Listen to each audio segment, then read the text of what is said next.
From Lagos, the nation's commercial capital, this is the News at 10. Live from Channels Television. Reporting tonight, Ijoma Onyato.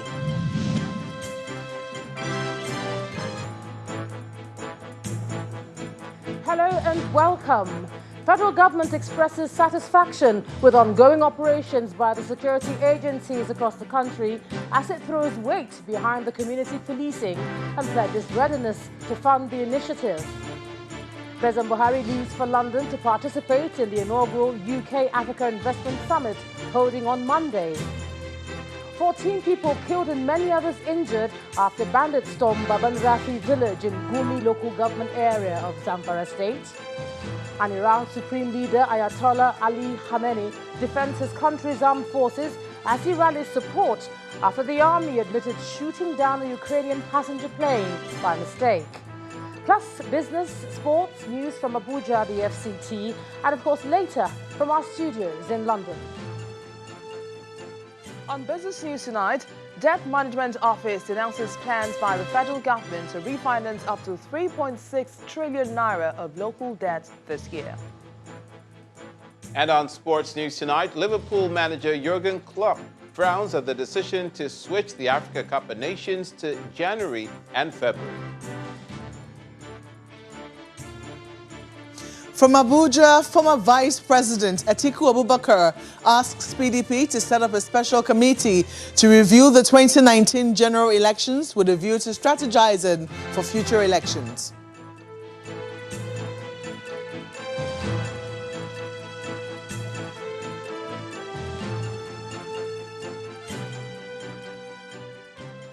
After a critical evaluation of the various operations of security agencies in the country, the National Security Council today said it's satisfied with the progress recorded so far.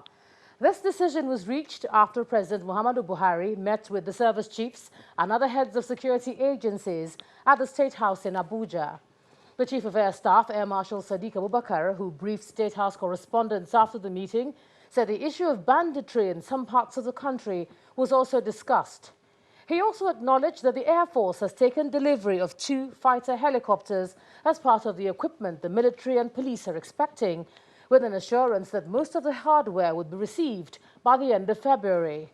Air Marshal Abubakar says the federal government favors community policing and is willing to fund it.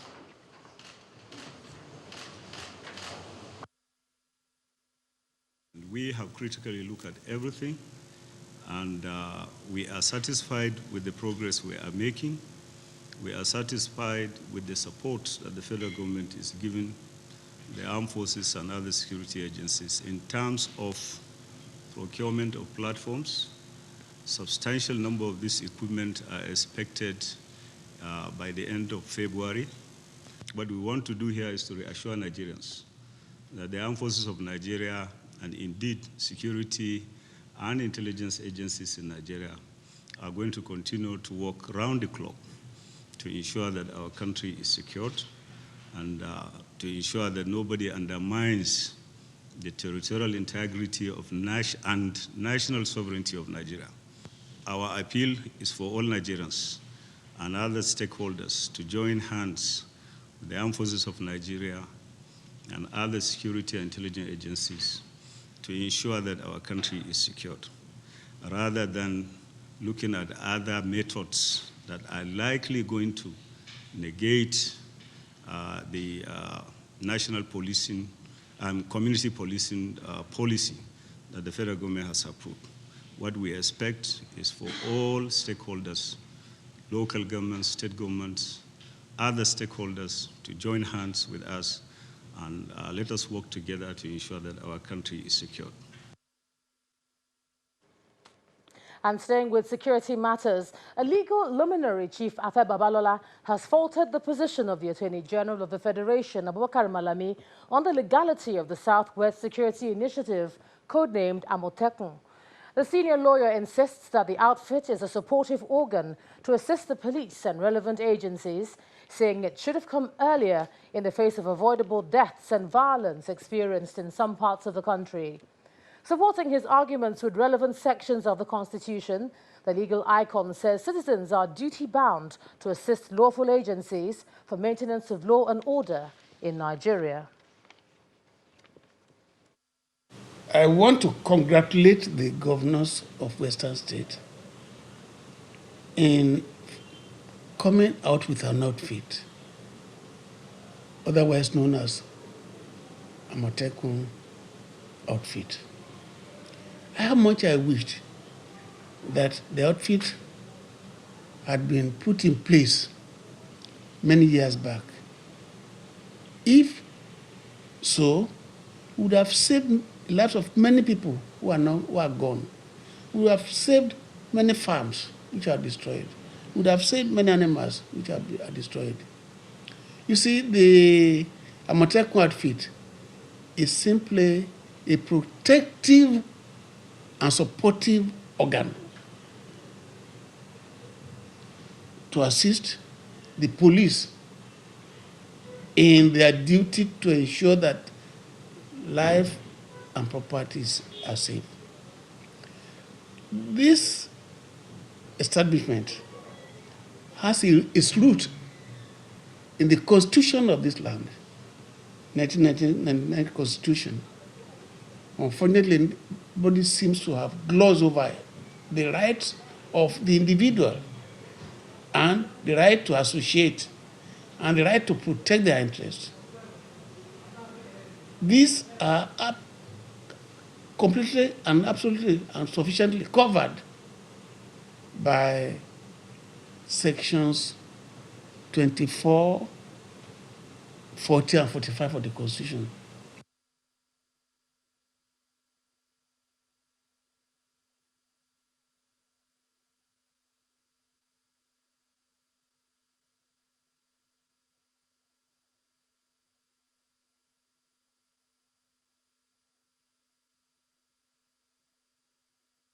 Southwest governors appears not to be abating as arguments continue to spring up, especially with the rising cases of attacks by armed bandits as well as kidnappers. In this report, our correspondent Oroluwa Shonibare examines the voices in this debate. The ban on, what do you call them, vigilante group, actually is an avenue for the bandits to actually enjoy themselves freely. This assessment by the head of civil society organizations in Katsina State on how much sway bandits and kidnappers hold on the highways and communities is a view that is strongly shared by many. And the Southwest governors are part of that group in agreement. So much that they got together and set up what has been described as a support for the police force in tackling crime. But it seemed this assistance has been rebuffed by the federal government because just days after his inauguration, the Attorney General of the Federation declared the Amotekun outfit illegal. This did not go down well with not only the governors, but also some other notable Nigerians. I don't think for a country like Nigeria, the Attorney General will just wake up and make his own laws. He may interpret, and advise the president if there are legal issues, but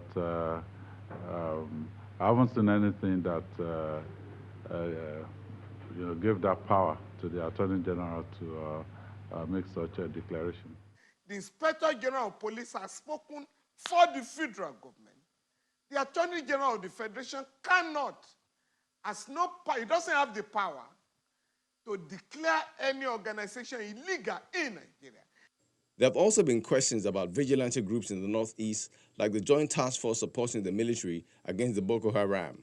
In 2000, the Hisbah vigilante group was set up in Zamfara and Kano states when the citizens protested over what they described as the inefficiency of the police and the need to enforce Sharia law. When the complaints escalated, the state government set up monitoring committees. By 2003, laws to regulate the Hisbah were passed. So what is wrong with the Amotekun concept beyond protecting lives against the rising crime wave? My advice to the governors is that anything they want to do should be done within the constitutional arrangement of Nigeria. Today, as I'm talking to you, security is on the exclusive list of our constitution. And we should not decentralize police through the back door. We have to do the open door. We should be clear what are the terms. All sides in the debate have points they deem valid. But one thing all should recognize is the urgent need to reach an amicable conclusion and put in place the right strategies needed to keep the people safe. Orolu Ashonibare, Channels Television News. Now let's talk about this some more. Joining me live from London is a lawyer and security analyst, Dr. Charles Omole. Thanks a lot for joining us on the News at 10. Thank you very much for having me. Yeah, now all the leaders who support this Southwest Security Initiative have said that the aim is to augment, some have said consolidate current security efforts at the center. And, you know, the Chief of Air Staff has said, renewed the call for all hands to be on deck. So what's the problem with the kind of support Amotekun proposes? Well, I think the difficulty with the Amotekun initiative is the way it's been casted by the proponents of the initiative. Amotekun as a support intelligence gathering operation is perfectly legal. But as somebody earlier said, policing is on the exclusive list. Section 214 of our Constitution makes it clear that there can only be one police in Nigeria. Now, clearly, if somebody will say, if it looks like a dog, if it barks like a dog, if it walks like a dog, it's a dog. If an agency is set up and seems to copy or want to do what police does, it is police through the back door.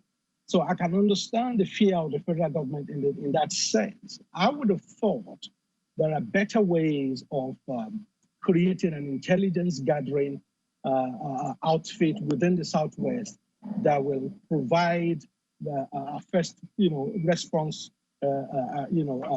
capability for the police. That for me will have been the better way to do it than the way it's been done.